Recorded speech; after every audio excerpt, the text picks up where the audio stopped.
outra propriedade importante do Gilbert, na época dele, que ele descobriu, é que se você pegar um ímã e quebrá-lo ao meio, se você pegar um ímã grande e quebrá-lo ao meio, você não estará separando o polo norte do polo sul. Não é que nem separar a cor.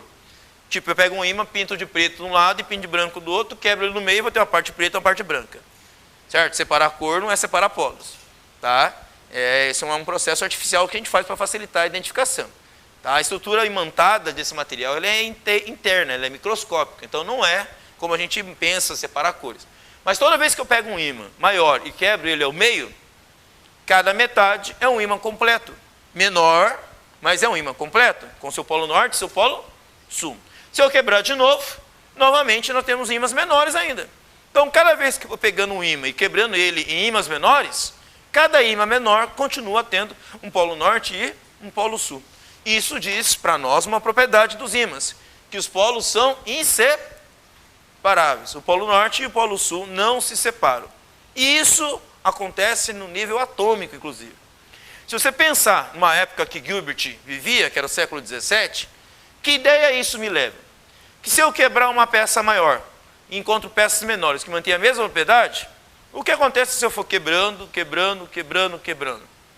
Penso, ora, se eu quebrar infinitamente, o que vai restar? O que acontece se eu quebrar assim infinitamente? Não restaria nada. Mas o que é nada mais nada? Tudo não pode ser feito de nada. Certo?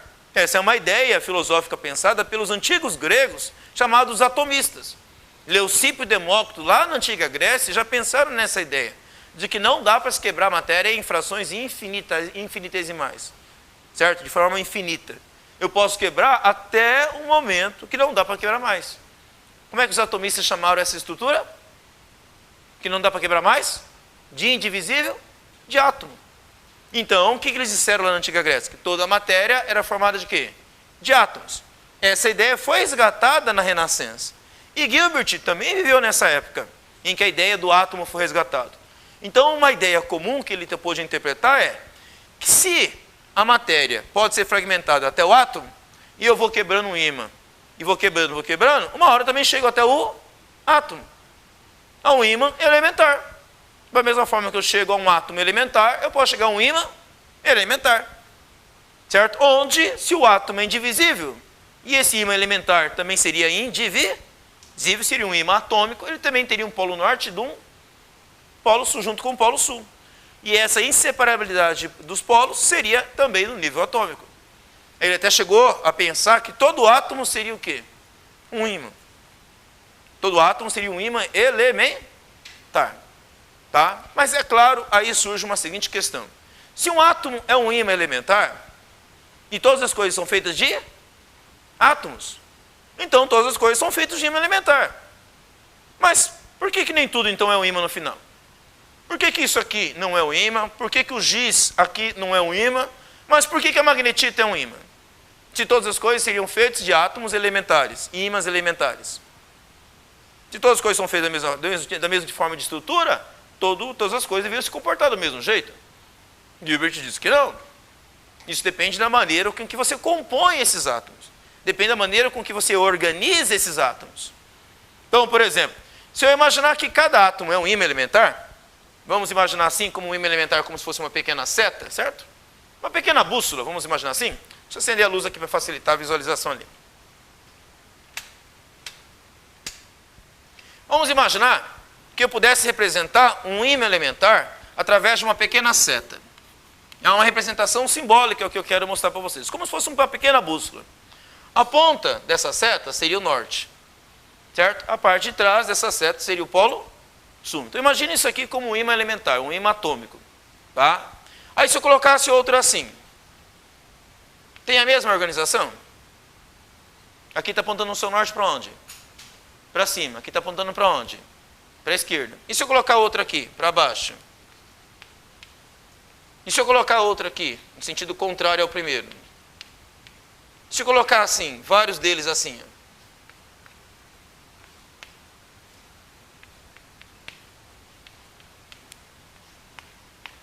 E pensando que isso aqui compõe toda uma substância. Isso aqui está organizado ou desorganizado? Eu posso dizer que um lado desse material é norte? Eu posso dizer que um lado desse material é sul? Então, no final, o magnetismo dele é nulo, certo? Agora, e se eu tiver um material onde seus ímãs elementares estejam assim, ó?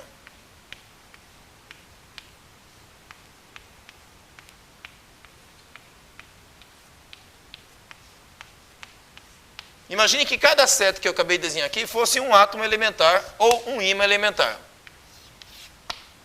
Eu posso dizer que um lado é norte?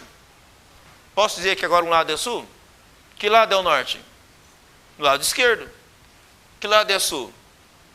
Pronto. Esse material é magnético. Esse material aqui é não magnético. Ó, magnético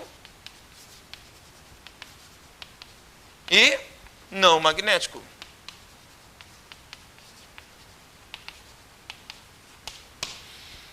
Ou seja, por que o material é magnético e por que o material é não magnético? Os dois não são feitos das mesmas coisas? Qual a diferença? A organização. Aqui está organizado, aqui não está organizado. Certo? Aí eu pergunto para vocês, é mais fácil organizar ou é mais fácil desorganizar as coisas? Para responder a tua pergunta, pensa no teu quarto. Pensou? Pensou? Todos vocês têm quarto, não é? Então pensa neles. Pensa em eles organizados e pensa em eles desorganizados. Pensa neles organizados. Quantas maneiras diferentes você pode organizar teu quarto? Muitas formas. Por exemplo, de um jeito, de outro. Eu acho que é do jeito que a sua mãe quer. Não é do jeito que a sua mãe quer, você vai ter que arrumar do jeito que ela quer. Ou tem muitas formas diferentes? Se você faz diferente, com certeza alguém vai lá encher o saco, não vai? Certo? Então não tem muitas formas diferentes, né? Certo? Agora desorganizado. Quantas maneiras diferentes de forma de desorganizar aquele quarto que você tem? Mais ou menos formas de ser desorganizado do que organizado? Eu garanto para você, muito mais fácil você imaginar desorganizado. E formas diferentes. Tá? A gente gosta de falar na física o exemplo do ovo. Pensa no ovo inteiro. Ele está tudo arrumadinho, não tá? Casca, clara, gema, tudo organizadinho, não tá? Pensa nele quebrado agora. Com tudo espalhado, com tudo aquilo bagunçado. Pensa em maneiras diferentes de ovos quebrados. Quantas maneiras de ovo inteiro? E quantas maneiras do ovo quebrado? Agora, imagine um ovo inteiro e ovo quebrado. A tendência da coisa é do ovo quebrado ficar inteiro ou do inteiro ficar quebrado? Hein, pessoal? Qual é a tendência natural? De um ovo inteiro ficar quebrado ou de um ovo quebrado ficar inteiro? Alguém já viu um ovo quebrado ficar inteiro? Não estou dizendo que não é possível. Mas vai dar uma trabalheira, não vai? Certo? Primeiro você tem que juntar toda aquela clara, aquela gema, não é certo? Depois pegar as cascas, colar uma na outra, colocar aquela gema, aquela casca de volta, a gema clara de volta, depois fechar aquele ovo de novo. E eu garanto, ainda vai sobrar um monte de coisa, né? Vai sobrar uma sujeira em volta aí, não vai? E eu falo, é mais fácil o ovo inteiro ficar quebrado ou o quebrado ficar inteiro? Então é muito mais fácil imaginarmos o ovo quebrado também. É uma tendência natural à desorganização, certo? Apesar de Gilbert não ter pensado em tudo isso que eu acabei de citar para vocês, ele entendeu que era uma questão de organização. Um ímã elementar, ok? Que era aqui a representação dessas pequenas setas que se iriam a ímãs atômicos, podiam ficar organizados ou desorganizados. A não organização deixaria o material não magnético. A organização deixaria o material magnético. A organização precisaria ser perfeita desse jeito. Bastava eu ter vários ímãs elementares, mesmo que eles estivessem assim, ó.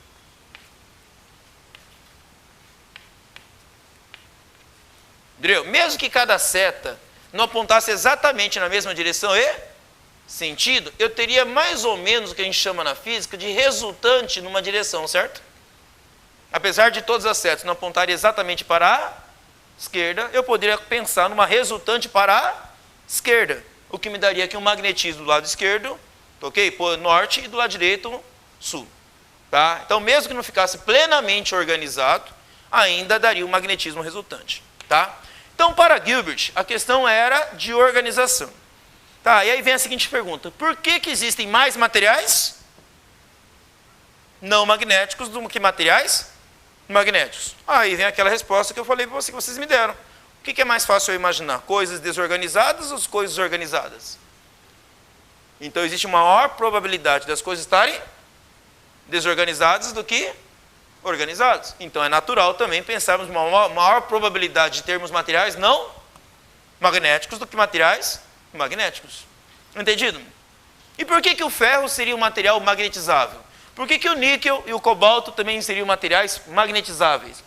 Porque eles são desorganizados, mas que podem se organizar com uma certa facilidade.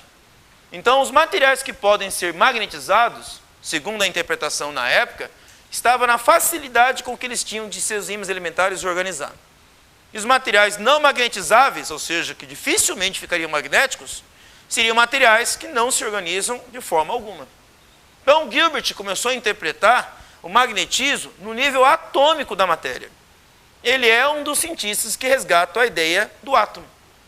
O erro que ele teve na época, que hoje a gente reconhece isso, foi interpretar que todo átomo seria um ímã. Foi o que ele pensou, todo átomo seria um ímã elementar. E todas as coisas são feitas de átomos, e todas as coisas seriam feitas de ímãs. O erro que ele cometeu foi isso.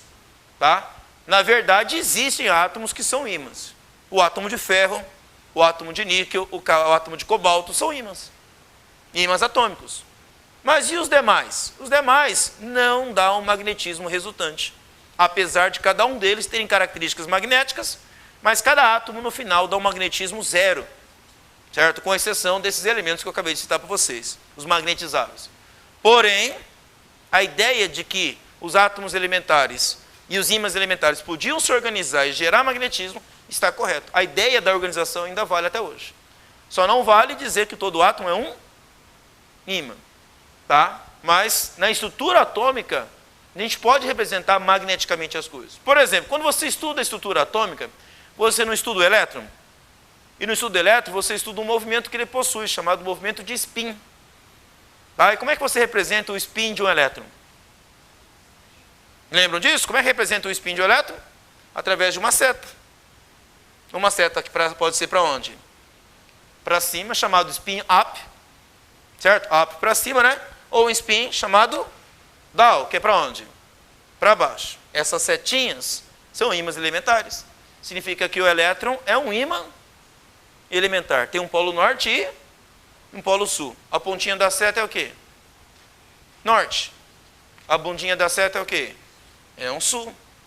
Então aqui também é sul e aqui é norte. Então, vamos entender um princípio que vocês já aprenderam em química já? Magneticamente isso é explicável. Quando você desenha um orbital, tipo um orbital S, você pode colocar 2 elétrons dele, não pode? Só que você jamais pode colocar 2 elétrons assim, ó, com o mesmo número de spin. Por que não? Porque eles vão se repelir. Além de ser negativo com negativo, negativo e negativo faz o que entre si? Se repelem. O que norte com norte faz? Se repele. O que sul com sul faz? Então o elétron não vai ficar assim. Ele vai cair fora desse orbital, certo? Agora, e se eu colocar um elétron com spin contrário? Ele pode ficar no mesmo orbital? Pode ou não pode? Pode, porque o norte de um atrai o sul do outro, o sul do segundo atrai o norte do primeiro. Então existe uma atração. Ao mesmo tempo existe uma repulsão. Carga negativa com carga negativa se repelem e magneticamente eles estão se atraindo. Então alcançam um estado de equilíbrio entre atração e repulsão. Por isso que o elétron pode ficar aqui dentro. Então 2 elétrons com spin invertidos podem ficar juntos no mesmo orbital. Mas com o mesmo spin, não pode. Isso é característica magnética do elétron. Então o elétron ele é um ímã elementar também.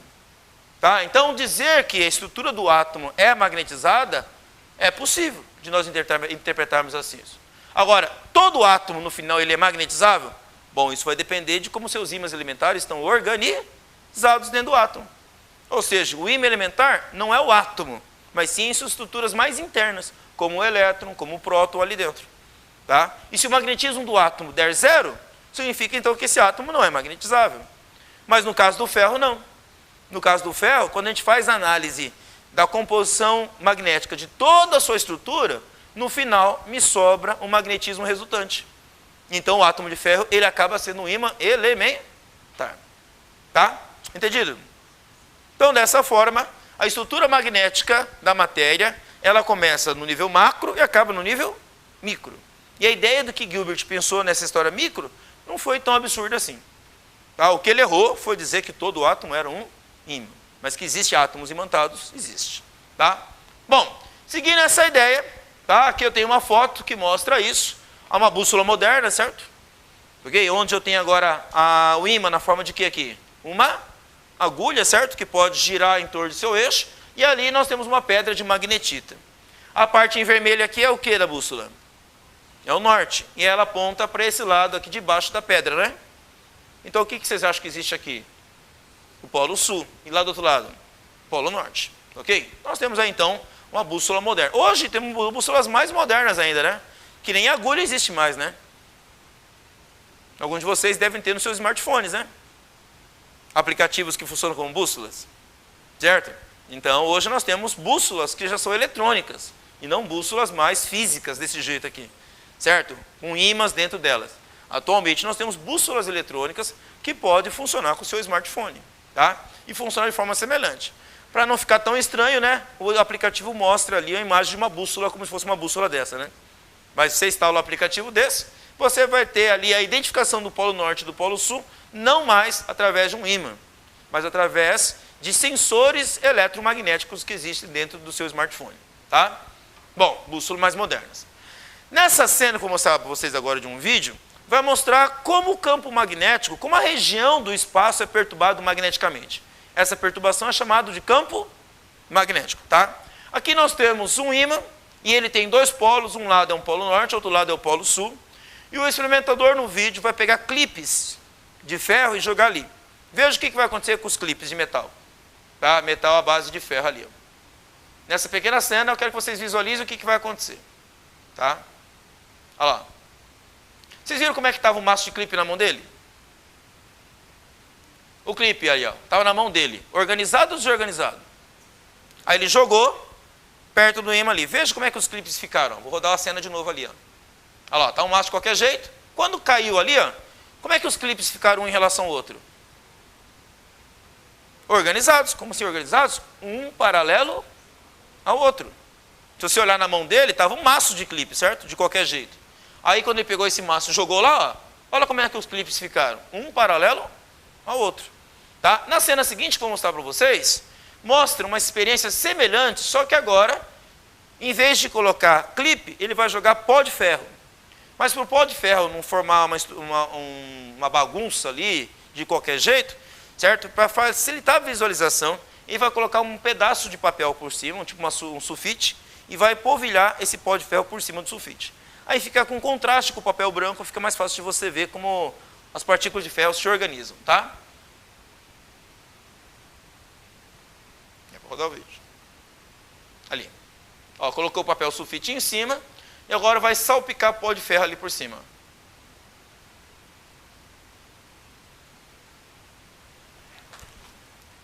Repara aí na cena, ó.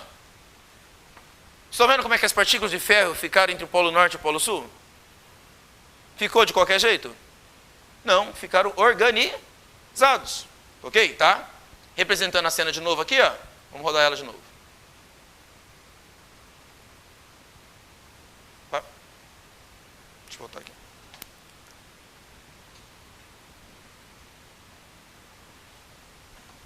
Olha lá, ele vai salpicar o pó de ferro.